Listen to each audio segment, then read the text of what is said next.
ka. Field trip. Can you say hi? O, nag-post ako kay Sipag. Ito ko ng tomato. Tomato talaga. Leah, you're touring? We're touring together. Very good, very good.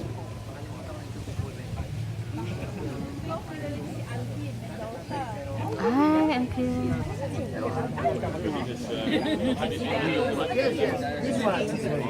This is the tomato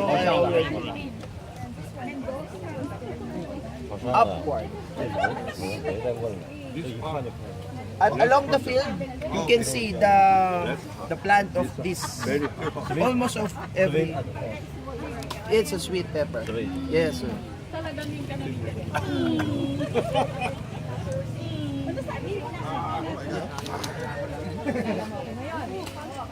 Seeds.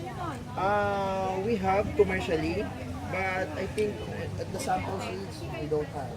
I don't really.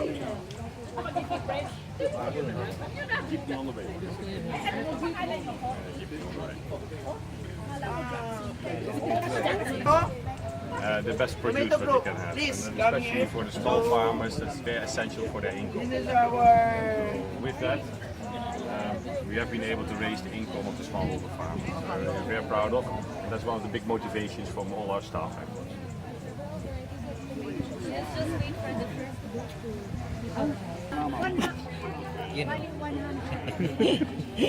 Ayun o. Talong naman. Gulay with pork. Pakwanchi. Opo. Opo. Yung malaki. Wag. Sige. Ito maingit ka sa sili, oh. 1,000 isang kilo. Actually available and some are for international, like this one. This one is not being sold in the Philippines. It's from other countries like India. Okay. So for the Philippines, what we want here is of course the smooth one, the long and smooth one. Okay. And also this one we're not selling here in the Philippines, maybe in Thailand. Okay. But these ones are our table tomatoes. Okay, to introduce, this is the so-called D-Max, or Diamante Max. Okay. And this one is honeydew, of course, it's crispy and sweet. Okay. Compared to watermelon, this is much expensive, okay, by 20 pesos per kilo. Okay. Some of these famous pumpkin of the Philippines. Sometimes you can buy it chopped, slices, but in trading it's traded as cool, usually 45 kilos per piece. Okay, it's so-called Suprema here in the Philippines. Internationally, it's called Arjuna. Okay, this one sometimes you can see in the market. Okay, but for East West, this is still for introduction. It's not yet available in the market. The seeds are not yet available. Okay, what else?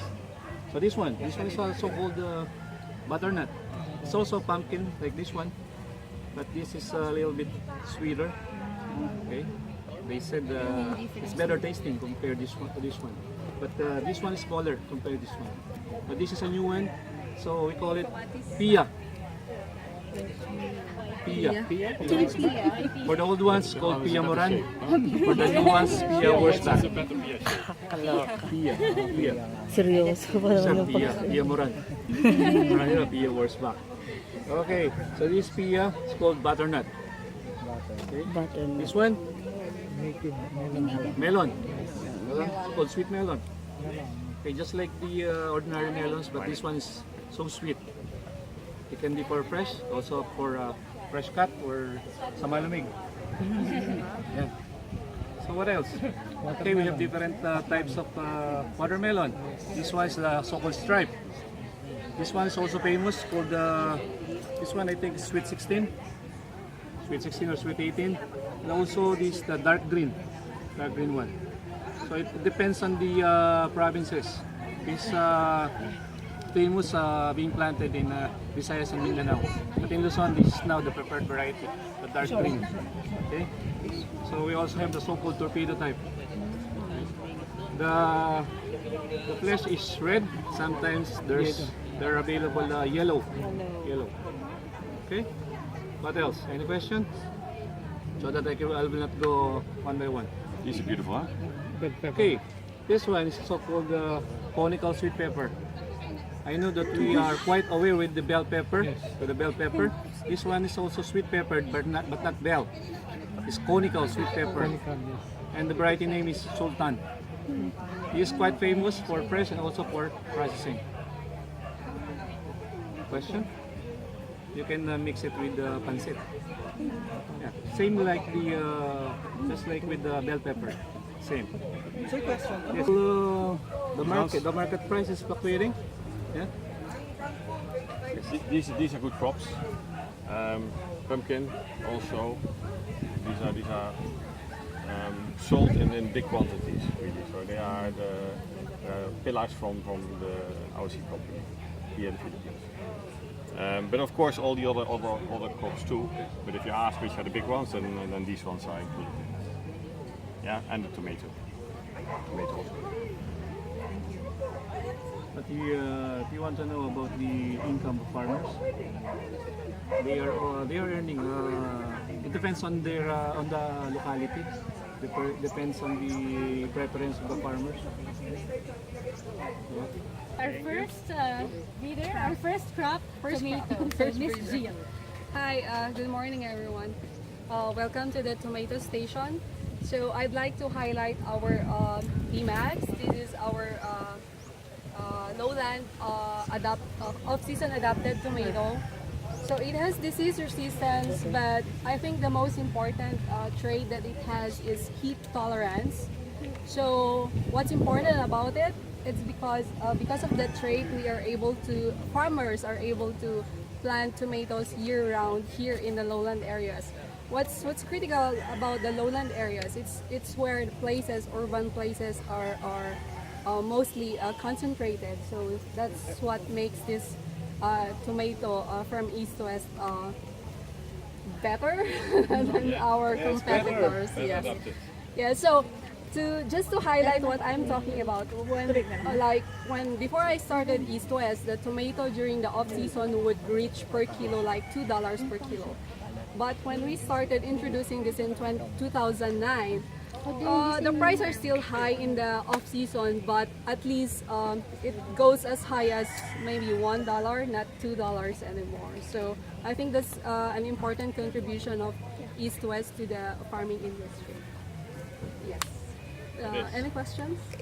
Oh, we do have newer varieties, the taller ones over there, but those are for the mid elevation. So because it's mid elevation adopted, so the setting is not as high, it's not as good as our lowland adopted tomato. But the fruit quality is much better. So we have this better color, and also this is our lowland tomato. So it's smaller. Our mid elevation tomato is bigger size, better color, and better firmness. And juicier. This too. Yung hinog mas juicier. Matigas. Firm. Firm. Yeah. Kasi yung for transportation.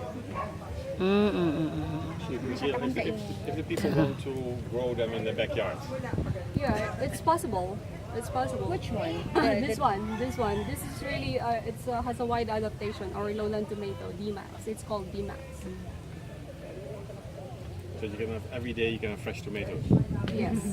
That's a good You can plant it in pots How also. many kilos potential per plant?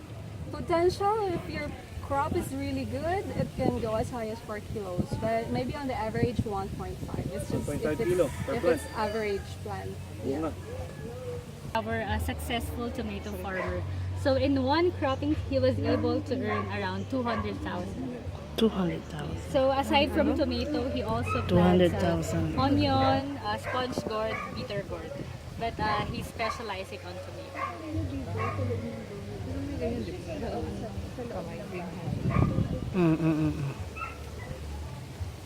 And on the side, you can see our leafy vegetables. Less than a month.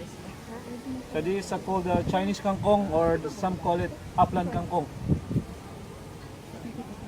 So same with pechay. Okay? Same with mustard, it's less than a month. Lang namin si Bagas Suratman. So he's a kangkong farmer from Indonesia.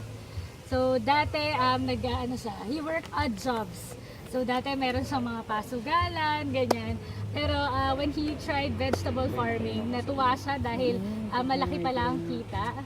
So from 1 square field, yung taniman niya naging 26 hectares. And gusto niya yung kangkong. So majority nung nandun sa field niya kangkong kasi mabilis, gaya nga nung sabi ni Sir Mike, mabilis ang pag-harvest, mabilis ang pera.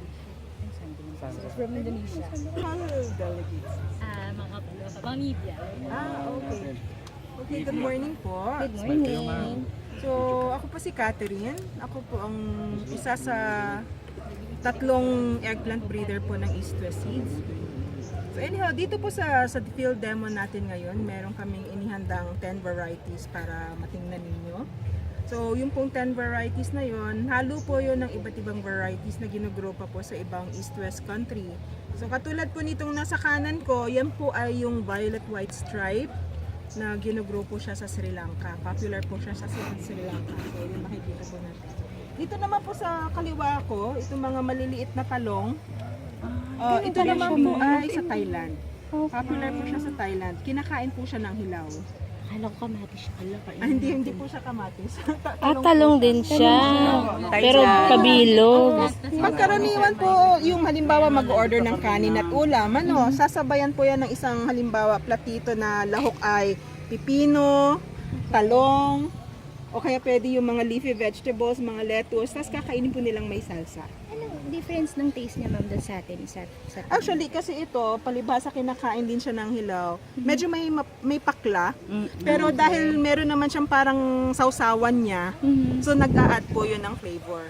Tapos dahil po kinakain siya ng hilaw, kailangan po malutong. Yung bang pag kinagat niyo parang mansanas na crunchy. Hindi parang talaga yung may buto. So, kaya medyo magkaiba talaga po sa lasa. At ito naman po, palibasan din naman natin kinakaing hilaw. Hindi kailangang malutong. So, ang lasa nito depende kung saan nyo inilaho. Here we have the varieties for yardong beans. So for the Philippine market, we have 3 main segments, the dark green, light green, and medium green. Yung pong, the purple one is just a small segment. Ito mahaba. So it is Sabi namin kanina, more than 100 varieties eh. for the yardong, the dark green type, we have bonga Pero and mga around 20 crops naman. For the medium green, we have calamity and the light green. Dun sa upper, andun Kasi naman po yung sa Philippines, Nandun yan, nandun yan. different areas require different type color. So pwede mong palit-palitan yung mga country. We need to cater Philippines, them. meron yung So, international. we have Sabi international, yung mga segments available. ibang country na hindi kasama dun sa listahan.